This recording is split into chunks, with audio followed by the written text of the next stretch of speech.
ថ្ងៃនេះគឺខ្ញុំមកបង្រៀនពុកម៉ែបងប្អូនអំពីរបៀបដូរឈ្មោះ page យើងចូលមកកាន់ page ដែលយើងចង់ដូរឈ្មោះនឹងរួចហើយចុចកន្លែង setting and privacy រួចហើយពុកម៉ែបងប្អូនចុចកន្លែង setting ទៀត load មកដល់ត្រង់ចំណុចកន្លែងនេះពុកម៉ែបងប្អូន search ខាងលើនេះមកនេះ search រកពាក្យឈ្មោះរកពាក្យ name N A M E នេះពុកម៉ែបងប្អូនឃើញហើយនេះចុចខាងលើគេបងប្អូននេះមក name ហ្នឹង name ហ្នឹងបន្ទាប់មកយើងចុចដូរឈ្មោះ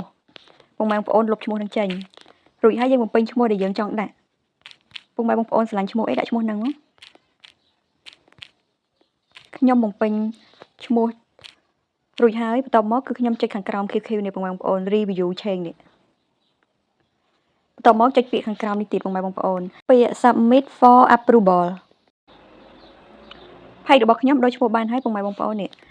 រយៈពេល60ថ្ងៃបានយើងអាចដូរបានទៀតមិនមែនយើងដូរបានរាល់ថ្ងៃទេពុកម៉ែបងប្អូនឈ្មោះ page ហ្នឹងណា60ថ្ងៃដូរបានម្ដងតែ page នេះគឺខ្ញុំដូរឈ្មោះរួចហើយខ្ញុំចុចថយមើលចង់ដឹងថា page ហ្នឹងដូរបានអត់នេះពុកម៉ែបងប្អូនគឺខ្ញុំដូរបានហើយឈ្មោះរបស់ខ្ញុំវីដេអូរបស់ខ្ញុំមានតែប៉ុណ្្នឹងទេបើពុកម៉ែបងប្អូនពេញចិត្តវីដេអូនេះកុំភ្លេចចុច like comment share ដើម្បីទទួលបានវីដេអូ